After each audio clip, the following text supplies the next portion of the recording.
I'm Chance Dorland, and this is the Spurs Insider, our weekly NBA podcast from ExpressNews.com. And I'm joined now once again by San Antonio Express News sports writer Jeff McDonald. Great to have you back, Jeff. We have had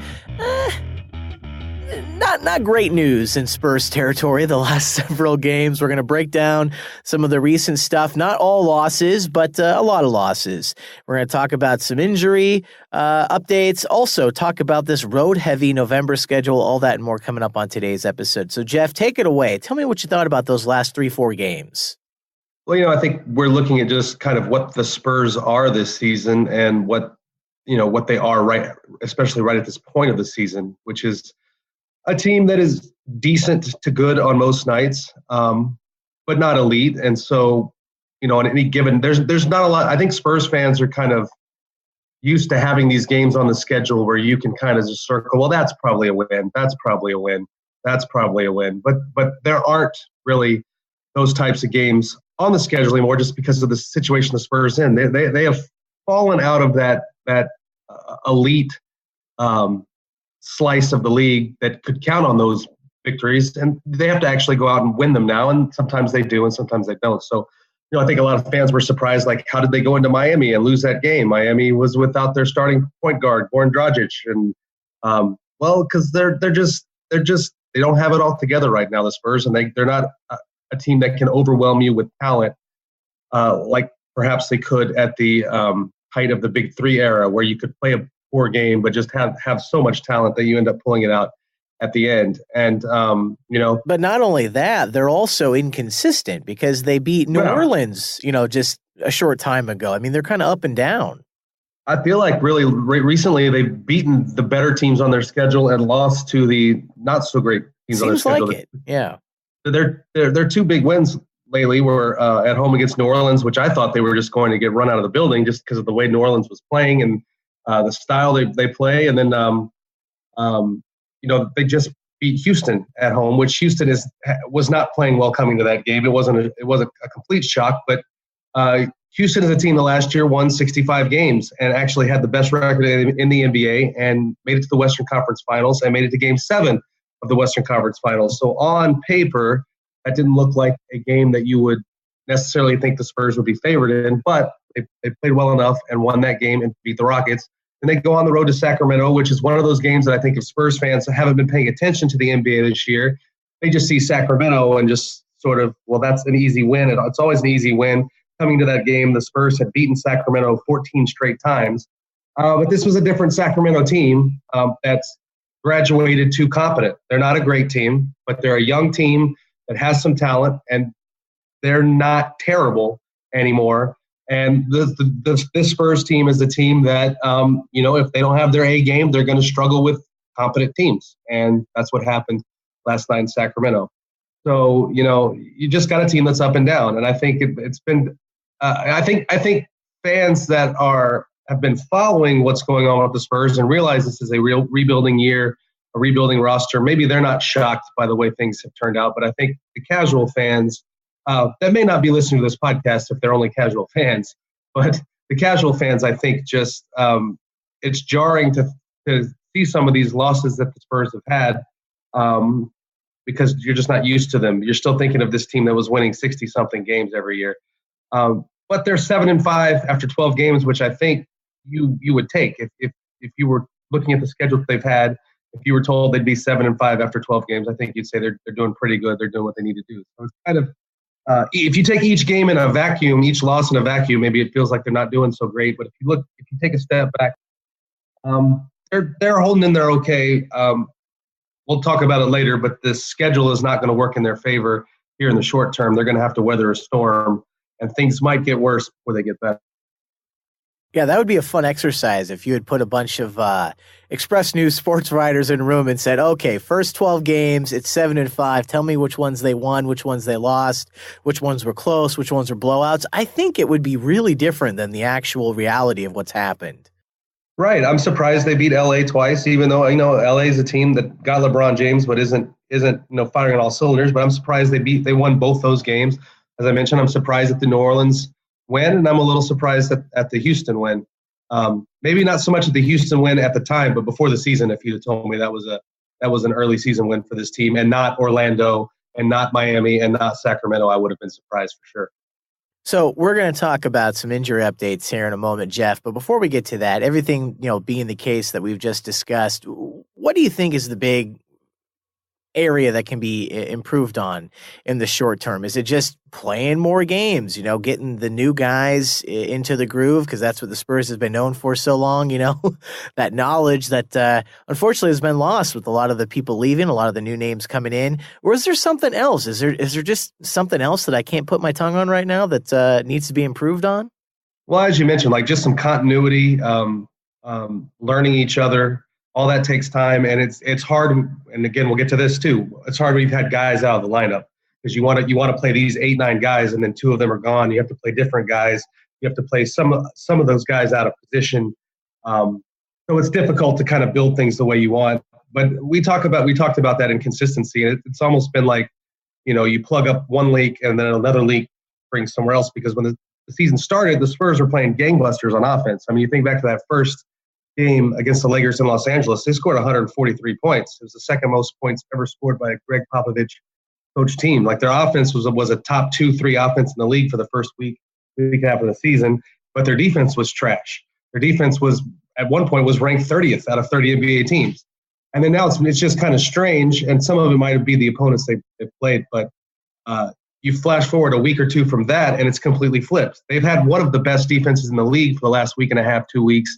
But their offense has kind of faded a little bit, and that's got them in a couple of games. We talked about that game they lost in Miami. They were the first team this year to hold the Miami Heat to under 100 points. They played great defense, and you think, well, if the offense from late October had showed up in Miami for that game, the Spurs win that one going away, but it did not, and they only scored 88, and they lost the game. So it's been like, okay, now we got the defense shored up, but now the offense has failed us, and when you get the offense going, well, now the defense is slipping again. So it's been, I don't know the reasons for that. I don't know if it's just a coincidence, but there has been this sort of like whack-a-mole kind of thing going on where you get one thing taken care of and something else pops up. But I think it's like that for a lot of teams that are sort of in the middle of the pack in the NBA. That's just the way it happens.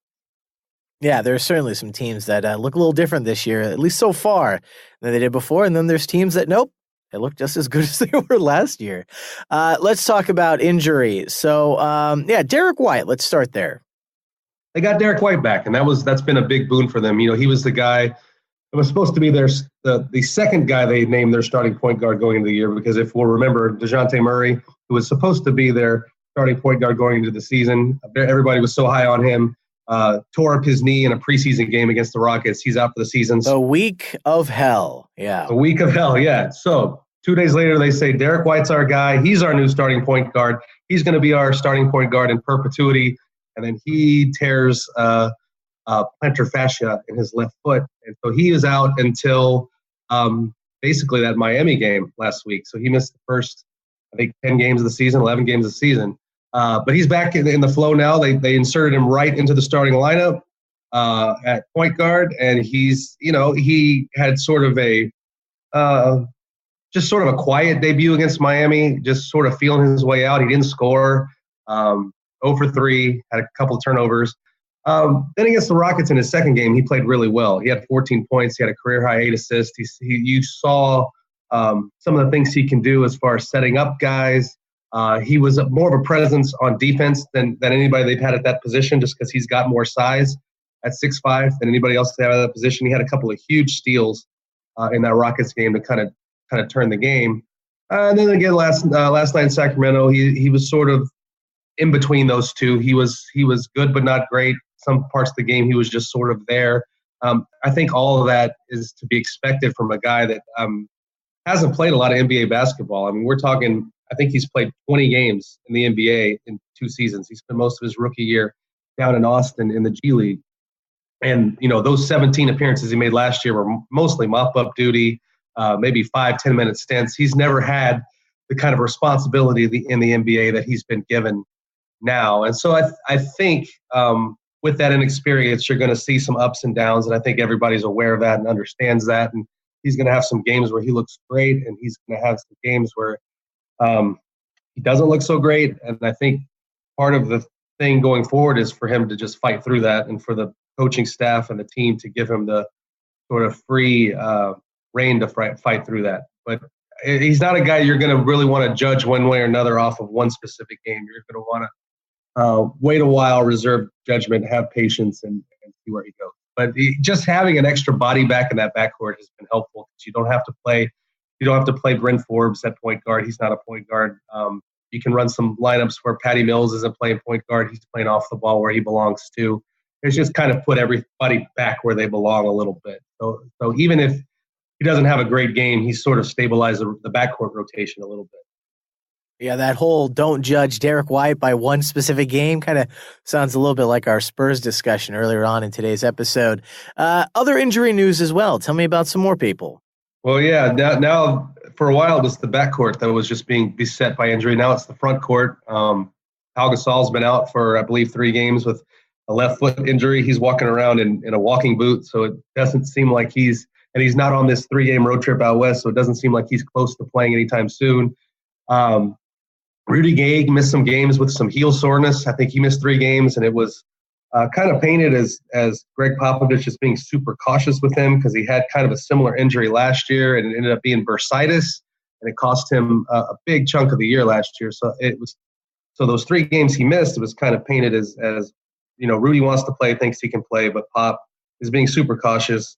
Then he comes back in Sacramento, plays okay. It seems like he comes out of it no worse for wear, but according to their latest injury report, he is sitting out the game in Phoenix on Wednesday for rest reasons. He's not listed with an injury, but for rest, which I thought was a little curious, because he's only played like 1 game in a week. And I'm not sure if that has to do with the back-to-back, because they play Phoenix and then the Clippers the next night. And I don't know if they just want to play him in one of those games. They've chosen to save him for the Clippers or what. But Rudy Gay is a guy they need, because he's become pretty important to their offense. When I mentioned earlier that their offense sort of fell off the table, it almost directly coincides with the time that Rudy Gay went on the shelf with his heel injury, because he's just a third guy that can bail you out and get shots and make tough shots look easy when your 2 main scorers aren't getting it done. And you can also, rest your 2 main scorers a little bit and let things run through Rudy Gay when he's on the floor. So they've missed him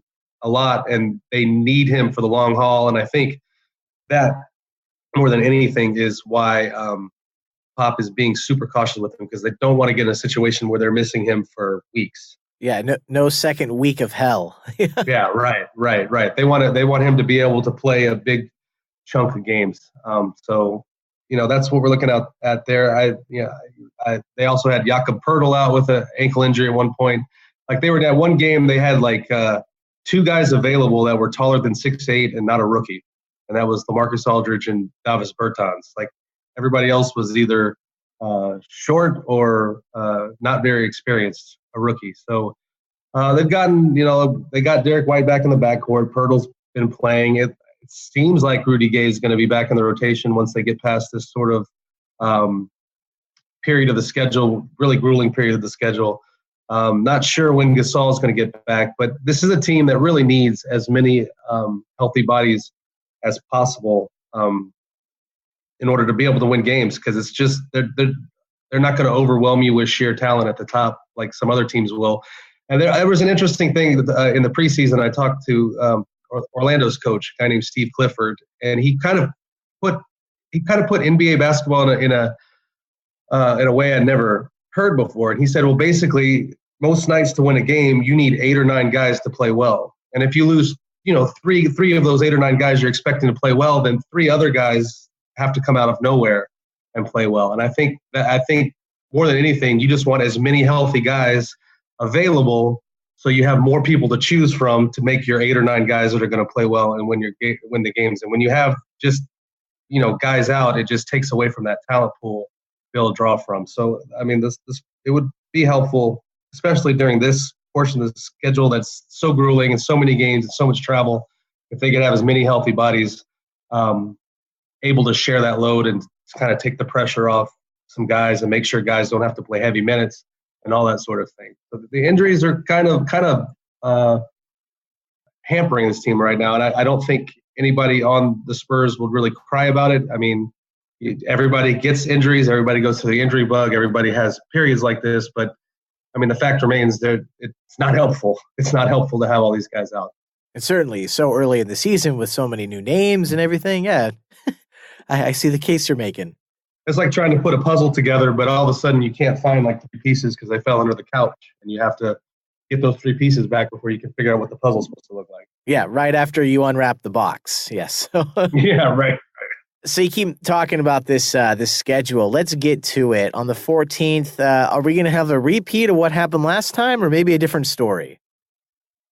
Yeah, they had their best win of the year in Phoenix. It was on Halloween night, I think, and they won that game by 30. Phoenix is a bad team anyway. I think they're going into that game at 2-11. When the Spurs played them, they were missing Devin Booker, who's their best player. So they're a bad team missing their best player, and the Spurs beat them by 30. I think Devin Booker playing tomorrow will make a difference. I don't know if it'll make 30 points worth of difference. And it's crazy. This is a game in the middle of, if you look at the Spurs schedule, who they're playing and where and the travel, this is almost a game they have to win. Like you can't miss the 2-foot putts because there's so many games coming up that look just almost unwinnable, that the ones that are winnable and the ones that you should be massively favored in, you can't screw those up. And I think Phoenix falls in that category. We're in a period where the Spurs are playing 8 of 10 games on the road for the end of the month. And the games at home in that stretch are, one of them is Golden State, defending champions. One of them is Memphis, which is, when healthy, is a tough team to beat. And then when you get done with that 8 of 10, your last game of the month is at home against Houston, who, if they've got their issues figured out, is going to be a tough team to beat. Like, there's not a lot of gimmies in this stretch of games.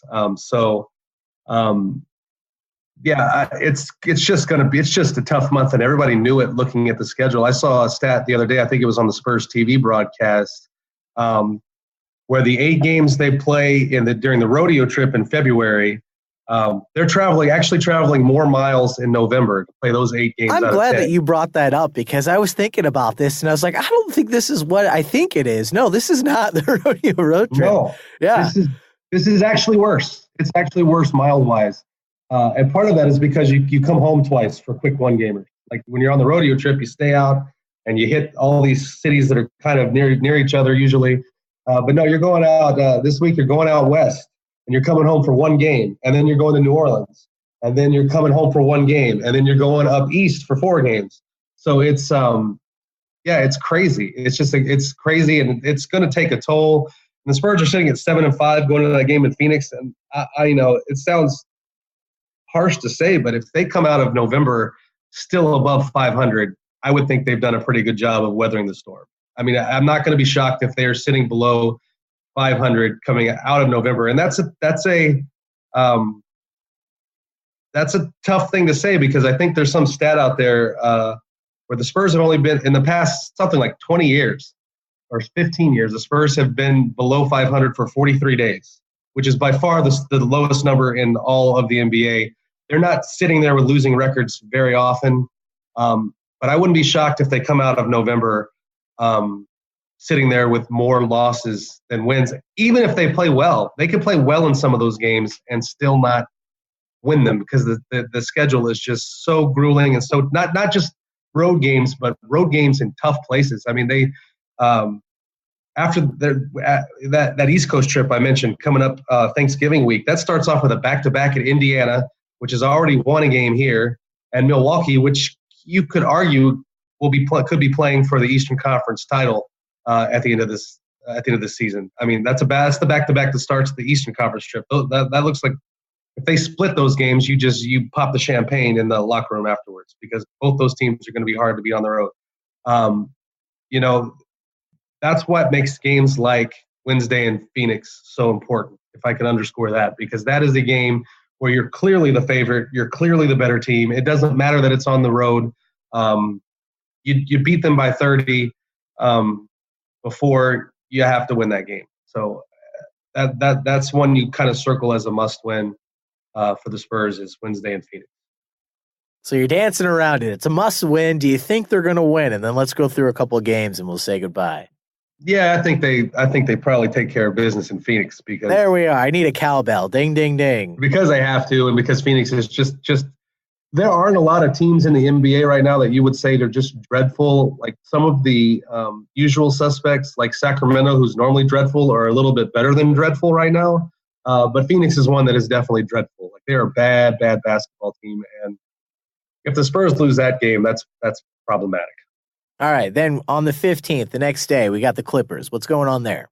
I mean, the Clippers they don't look it on paper because they've lost all the players that were there in their quote unquote glory years. The Lob City guys, from Chris Paul to Blake Griffin to DeAndre Jordan, are all playing somewhere else, and they kind of look like a bunch of no names on paper, but they're playing pretty well right now. I mean, that's going to be a tough game to win on the second night of a back-to-back. I think the optimal scenario is for the Spurs to really take care of business in Phoenix. Have that, if that's another 30-point game, great, because then in the fourth quarter, a lot of your regulars can sit and rest up and be ready to go the next night in LA. But it's hard to chalk that one up as a win in LA. It's hard to do that. And then in the words of Tom Orsborn from last week's episode, 11-18 Golden State, that's a loss. Yes. Yeah. Moving on. Moving on. Chop that one up. And then the 19th, New Orleans again. What do you think about that one? And then maybe we'll stop there. Again, second night of a back-to-back, a place I was going to say they never win. That's not technically true, but it feels like they never win there. Never really play well there. That's hard to see either of those games as a win. This is what I'm talking about. Like, you go through the schedule and it's like, where are the wins this month? I mean, Phoenix is basically it, and I guess they got Chicago in there somewhere near the end of the month, and Minnesota, I guess, is sort of an average team that maybe you could beat, but the rest of them are kind of elite teams that are going to be hard to beat. I do kind of caution sometimes, because you go through game by game and say, well, I don't think they can win any of these. They end up winning some of them, like more than you think. But well, that's what we talked about to maybe bring some sunshine to the end of today's episode. Yeah. They're winning against teams that you might not have thought that they would. They're losing to teams that you might not have thought about either, but they are winning some surprising games. Yeah. So I don't believe you look at them and they're not going to beat Golden State, even if it's at home. They're not going to win the next night at New Orleans. Well, geez, they got Memphis is tough. I don't know. Well, geez, they got that back-to-back on the road, Indiana, Milwaukee. But I don't think they're going to lose all of those. I just can't pinpoint which ones they're going to win. But I don't think they're going to have a 5-game losing streak in there.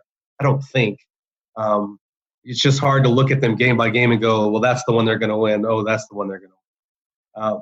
Because they're different. They're kind of a Jekyll and Hyde team too. Yeah, that's come up before as well. I forget who first said that, but that's been said here this season. Yeah. So they're hard to predict because you don't know which team's going to show up in New Orleans or which team's going to show up at the AT&T Center when Memphis is there, and that sort of thing. So, and that's kind of. We went through this last year, but we could chalk it up to Kawhi Leonard is injured, and this is really not their team, the team they built.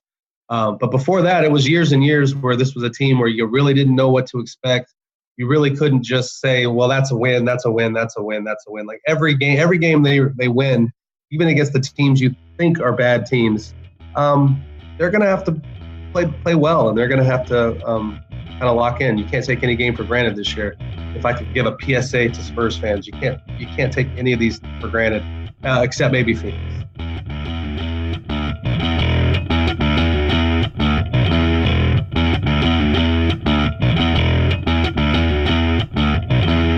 And that wonderful PSA is brought to you by San Antonio Express News sports writer Jeff McDonald. Big thanks for joining me for today's episode of the Spurs Insider, your weekly NBA podcast from expressnews.com. For the San Antonio Express News, I'm Chance Dorlin.